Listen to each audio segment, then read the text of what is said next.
In the 11 years that Lawrence Willem has been a beekeeper, he has never had such significant losses. Nearly a third of his business has been wiped out. Other beekeepers have also been affected, with over 4 million bees killed by a lab-confirmed pesticide known as fipronil. Willem says the disaster could have been averted. What we're trying to establish now is to pinpoint it a little bit more specifically. We've got a second round of laboratory tests from another 10 different apiary sites that have been affected.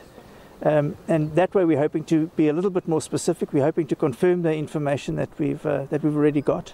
And more specifically, we're hoping to understand how such a vast quantity of this incredibly strong pesticide has become, has been made available to the bees.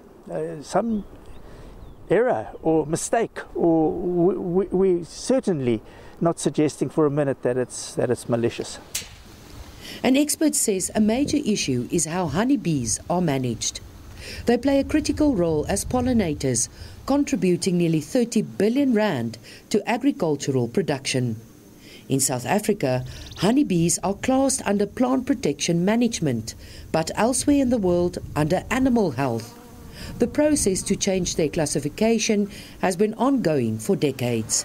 We need to set in a proper infrastructure to actually better manage this resource as a public good aspect, and we need not just have the regulations and the laws as paper laws in terms of what you're allowed to do and what you're not allowed to do, but we need to actually enforce them, and we need to actually progress to a situation where everyone actually is protecting this resource, which is honeybees and the forage that they depend on.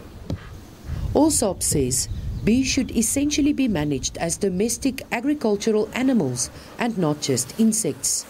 He says unless these pollinators receive attention on all spheres of government, there could be serious consequences for agriculture production and food security in future. Mariska Botha, SABC News, Cape Town.